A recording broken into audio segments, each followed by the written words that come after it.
साथियों, नमो बुद्धाय। जय शोक सम्राट, जय भीम, जय भारत। ये अगस्त का महीना चल रहा है और अगस्त के महीने में जो बहुजन समाज सुधारक हुए, क्रांतिकारी हुए, सामाजिक परिवर्तन के महानायक हुए,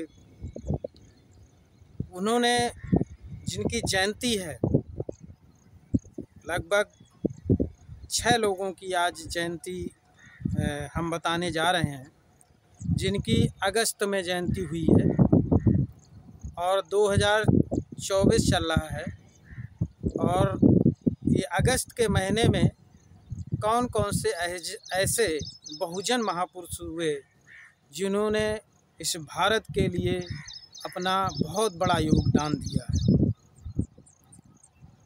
कथाकथित हम बहुजन लगातार बोलते हैं, तो बहुजन का अर्थ आप लोगों को हम बता दें। आप लोग कुछ लोग संदेह के घेरे में रहते हैं कि बहुजन का मतलब क्या होता है। बहुजन का मतलब किसी एक जात विशेष वर्ग से नहीं है। बहुजन का मतलब कथाकथित कहे गए शूद्र, जो 6743 जातियों में बटे हैं और उनको नीच बना दिया गया है। शूद्र वे महापुरुष अलग अलग जातियों के फिर जातियां बना दी गईं। उन जातियों के महापुरुषों ने, क्रांतिकारियों ने समाज के, देश के लिए क्या किया। हम क्यों बोलते हैं, लगातार आप लोगों को बताते हैं। बहुजन यही जो 6743 जातियों में बटे हैं, हम सभी बहुजन हैं, एक हैं। तो सबसे पहले 10 अगस्त को जन्म होता है फूलन देवी, वीरांगना फूलन देवी। आज भारत में फूलन देवी को पूरी दुनिया जान रही है, भारत में ही नहीं अकेले। और भारत के लोग, कुछ लोग कहते हैं कि बहुत गलत किया, कुछ लोग कहते हैं कि अच्छा किया। हाँ, संवैधानिक तरीके से उन्होंने गलत किया, लेकिन संवैधानिक तरीके से, असंवैधानिक तरीके से उनके साथ भी गलत हुआ। तो उनको कोई रास्ता, जब विकल्प व्यक्ति को नहीं मिलती है, कोई भी व्यक्ति हो, तो कहीं ना कहीं वो असंवैधानिक कार्य करता है। तो महान वीरांगना फूलन देवी की जयंती 10 अगस्त को थी और इनका जन्म जो है 1963 में हुआ था। और ये बागी बनी, क्यों बनी? क्योंकि इनके साथ अत्याचार, दुराचार हुआ, इसलिए बागी बनी। कुछ उच्च जात के लोगों ने इनके साथ दुराचार, अत्याचार किया, जो आज भी हो रहा है। देख लीजिए आप, कहीं ना कहीं घटनाएं घटती रहती हैं। मटके से पानी नहीं पी सकते, मुछ नहीं रखा सकते, घोड़े पे नहीं चल सकते, मुछ रखा के गांव में नहीं घूम सकते, बारात, ये सारी व्यवस्थाएं आज भी चल रही हैं। तो इसी व्यवस्था के साथ में जो हमारी फूलन देवी रहीं, इनको देवी कहें। वास्तव में देवी का मतलब होता देने वाली, रक्षा करने वाली, दूसरों की भी साथ में, और एक प्रेरणा स्रोत बनती है। कलकत्ता में भी क्या हुआ, एक घटना चल रही है। एक बेटी के साथ, जो डॉक्टर थी, उसके साथ अत्याचार हुआ। अत्याचार में उसके साथ घटना घटी। आज लोग कह रहे हैं कि क्यों ना ऐसी बेटियों को फूलन देवी बनना चाहिए, या फूलन देवी हर बेटी को होना चाहिए। क्यों उदाहरण दे रहे हैं लोग? तो इसीलिए फूलन देवी को आज हम याद करते हैं। 10 अगस्त को उनका जन्म हुआ था एक छोटे से गांव में, जो कालपी क्षेत्र में पड़ता है, जिला जालौन में पड़ता है, बुंदेलखंड में पड़ता है। जिस गांव का नाम यहाँ पर दिया है, और वो मल्लाह समाज में पैदा हुई थी, यानी कि निषाद जिन्हें कहते हैं, मल्लाह कहते हैं। गोराहपुरवा गांव का नाम है, ये कालपी के पास है। उनका वहाँ जन्म हुआ था। इनकी आप लोग लगातार इतिहास सुनते रहते हैं, जानते रहते हैं कि उन्होंने 22 उच्च जात के लोगों को मारा था, क्योंकि उनके साथ अत्याचार किया था। और उसके बाद वो सांसद भी बनी, यानी कि सांसद फूलन देवी बनी थी। यानी कि जब उन्होंने हत्या करी थी, हत्या के बाद वो जेल चली गई। जेल से फिर वो रिहाई हुई। उनके सरकार ने मुकदमे वापस कुछ लिए थे, और उसके बाद जो है उनका मुकदमे सभी ख़त्म हो गए थे। और उसके बाद उन्हें चुनाव लड़ा। चुनाव के बाद वो सांसद बनी, और सांसद बनने के बाद उनके साथ जो अत्याचार हुआ, फिर वही घटना घटी जो बहुजनों के साथ होती रहती है। ध्यान रखना, जो ठाकुर समाज का एक व्यक्ति था, उसने जब वो सांसद थी उसकी हत्या कर दी। आप लोग सभी लोग जानते होंगे और पढ़ते भी होंगे। इसी के साथ इनकी एक जयंती रही। इनकी संघर्ष भरा जीवन रहा। हम तो इनको देवी मानते हैं। आप किनको मानते हैं, काल्पनिक मानते हैं या ओरिजिनल मानते हैं, मुझे नहीं पता, लेकिन ये रक्षा अपने स्वयं कर सकती हैं और वो देवियों को पूछ कर थक जाओगे, कभी रक्षा नहीं करेंगी। वो मंदिरों तक में या कहीं भी जो भी हैं देवी देवता, जहाँ वहाँ तक बेटियों के साथ अत्याचार दुराचार हो रहा है, लेकिन अपने हाथ से हथियार उठाने वाली फूलन देवी को ही मैं देवी मानूंगा, जो स्वयं अपनी रक्षा कर सकती हैं। बाद में उन्होंने बुद्ध धर्म को भी अपनाया। आप लोगों को जानकारी हो, पढ़िए जरा फूलन देवी को, वीरांगना फूलन देवी। उसके बाद क्रांतिकारी 16 अगस्त को, 15 अगस्त को हम लोग मनाते हैं, 15 अगस्त स्वतंत्रता दिवस मनाते हैं। 16 अगस्त को 1857 की लड़ाई लड़ने वाली क्रांतिकारी वीरांगना योद्धा हम अवंती बाई लोधी को याद करते हैं। उनका 16 अगस्त को जन्म हुआ था 1831 में।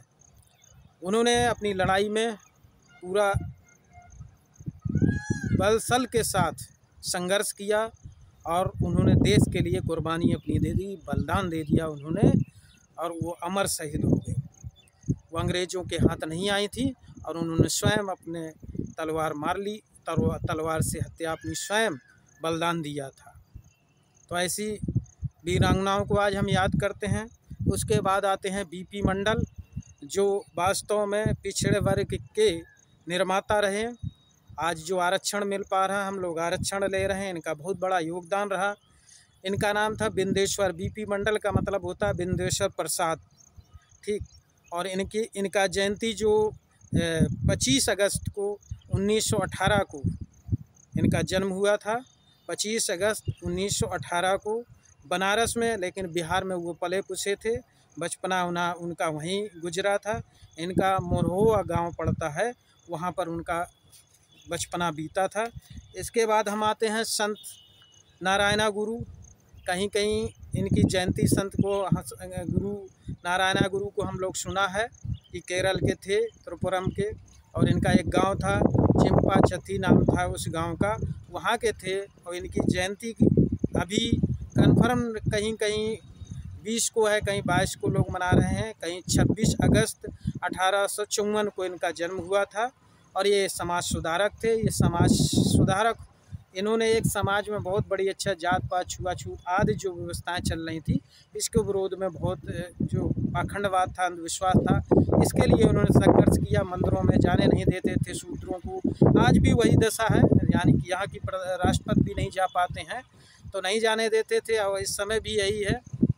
लेकिन उन्होंने क्या किया, एक मंदिर बनवाया, स्कूल भी कई बनवाए, और इसके साथ एक मंदिर उन्होंने बनवाया था। उस मंदिर में दर्पण रखा था शीशा, और वो लोगों से अपने जो अछूत कहे जाते थे, जिन्होंने मंदिरों में नहीं जाने देते थे, लोगों को कहा था कि इस मंदिर में जाओ।